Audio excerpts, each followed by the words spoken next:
PSG, l'inarrêtable Kvaratskhelia Kvaratskhelia a brisé les rêves d'Arsenal.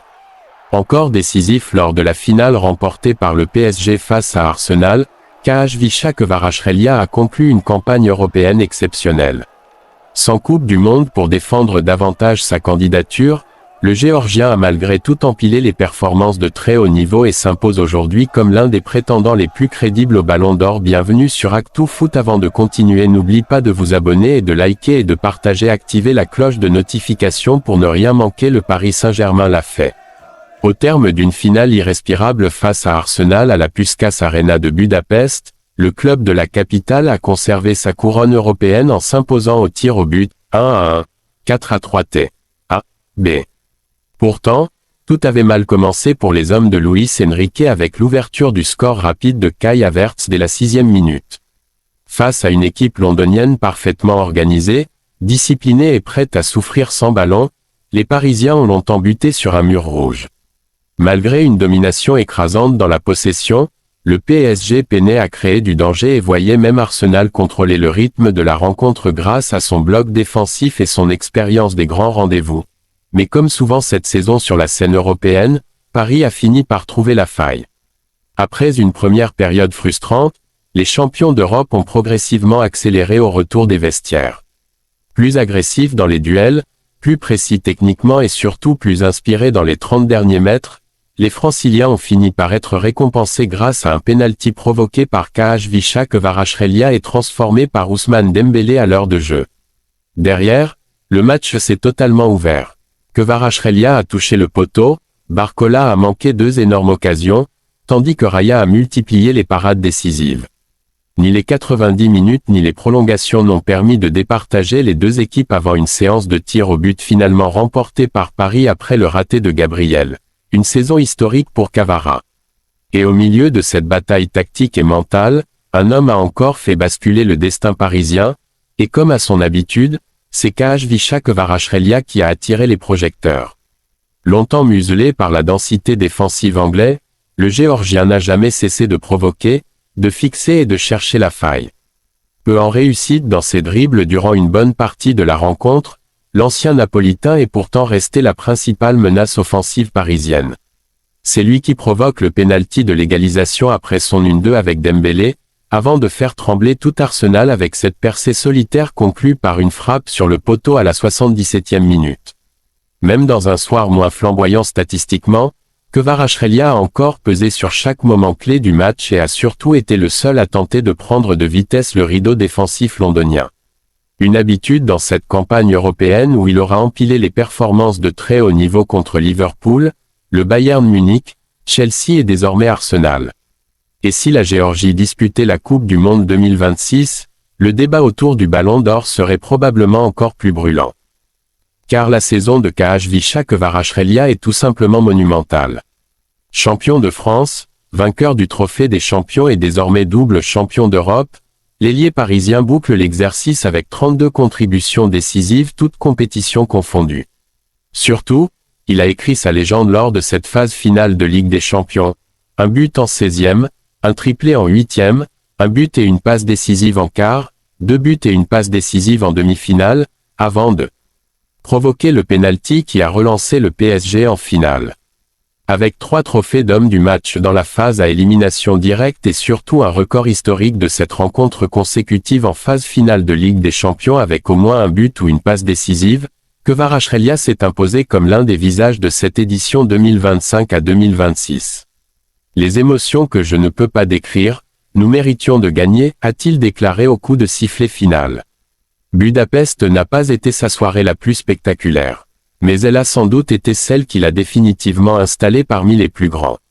Forbes encense le Real Madrid, le club approche les 10 milliards de dollars de valorisation. Le Real Madrid, avec une valorisation de 9,5 milliards de dollars, occupe pour la 5e année consécutive la première place du classement Forbes des clubs de football les plus précieux du monde en 2026. Malgré une saison très décevante sur le plan sportif, le club madrilène devance son poursuivant de près de 2 milliards de dollars. C'est le FC Barcelone qui se classe 2e dans cette liste établie par Forbes. Le classement comprend également 11 clubs de Première Ligue parmi les 30 premiers. La Liga ne compte que 3 représentants dans ce classement. L'Atlético de Madrid occupe la 11e place avec une valeur proche de 3 milliards de dollars. Derrière le Real Madrid et le Barça figurent Manchester United, Liverpool, le PSG, le Bayern Munich, Manchester City, Arsenal, Chelsea et Tottenham. Il est intéressant de noter qu'après la Première Ligue, le championnat le plus représenté est la MLS américaine, avec 7 clubs présents dans le top 30. La Serie A compte 4 représentants, tandis que l'Allemagne et l'Espagne en comptent 3 chacune. La France et le Portugal ne possèdent qu'un seul représentant dans ce cercle très fermé. Le rapport souligne que, au cours de la saison 2024 à 2025, le Real Madrid a enregistré des revenus de 1,27 milliard de dollars, soit une hausse de 12% par rapport à l'année précédente, qui constituait déjà un record pour un club de football. Cette nouvelle performance dépasse même légèrement les 1,23 milliards de dollars générés par les Dallas Cowboys lors de la saison 2024 de la NFL, faisant du Real Madrid l'équipe sportive ayant enregistré les revenus les plus élevés jamais recensés par Forbes, sans ajustement de l'inflation. Le rapport poursuit, même sans participation à la finale de la Ligue des Champions du samedi, où Arsenal et le Paris Saint-Germain se disputaient 29 millions de dollars supplémentaires de primes, le Real Madrid reste le club de football le plus précieux au monde pour la 5e année consécutive et pour la 10e fois lors des 13 dernières éditions du classement annuel de Forbes. Le Real Madrid est désormais valorisé à 9,5 milliards de dollars, soit 2 milliards de plus que le FC Barcelone, deuxième du classement, qui est devenu la saison dernière le seul autre club de football à dépasser le milliard de dollars de revenus annuels. Hors transfert de joueurs, vous pouvez partager un article en cliquant sur les icônes de partage en haut à droite de celui-ci. La reproduction totale ou partielle d'un article, sans l'autorisation écrite et préalable du monde, est strictement interdite. Pour plus d'informations, consultez nos conditions générales de vente. Pour toute demande d'autorisation, contactez syndication@lemonde.fr. En tant qu'abonné, vous pouvez offrir jusqu'à 5 articles par mois à l'un de vos proches grâce à la fonctionnalité « Offrir un article ». https://le-monde.fr/sport/live/6695252-3242.html. Clémence Guettet critique la « doctrine du maintien de l'ordre français », Jordan Bardella l'accuse de « soutien inconditionnel à ceux qui détruisent le bien d'autrui ». La vice-présidente de l'Assemblée nationale et députée LFI du Val-de-Marne, Clémence Guettet, a critiqué la stratégie de maintien de l'ordre décidée par le ministère de l'Intérieur et les préfectures dans la nuit de samedi à dimanche. Dans un message sur X, dimanche, Clémence Guettet a accusé les forces de l'ordre d'avoir chargé des gens qui ne commettaient aucun débordement. Ils ont tiré des grenades sur des familles, sur des jeunes gens, simplement parce qu'ils étaient rassemblés, a-t-elle affirmé. La doctrine du maintien de l'ordre français doit être revue de fond en comble, notamment concernant les grands événements, a-t-elle ajouté. Dans un précédent message, samedi soir, l'élu avait appelé Laurent Nunez à ne pas gâcher la fête une nouvelle fois, et à se garder de toute répression violente, car le désastre de l'année dernière ne doit pas se reproduire. Jordan Bardella a directement répondu à Clémence Guettet sur la plateforme, dimanche, en réagissant à son premier message. Le président du Rassemblement national l'accuse de « soutien inconditionnel à ceux qui détruisent le bien d'autrui, à ceux qui bafouent nos lois et salissent nos fêtes populaires ». L'élu d'extrême droite a également fustigé le mépris affiché pour nos forces de l'ordre, accusés, dans une totale inversion des valeurs et du réel, d'être les auteurs de l'insécurité. Toute l'indignité de la France insoumise est résumée dans cette prise de parole, a-t-il dit. Le coordinateur national de LFI, Manuel Bompard, a de son côté, estimé que la situation de samedi soir n'était pas acceptable, c'est une évidence. Mais il a regretté que les autorités aient refusé la mise en place de fan zones.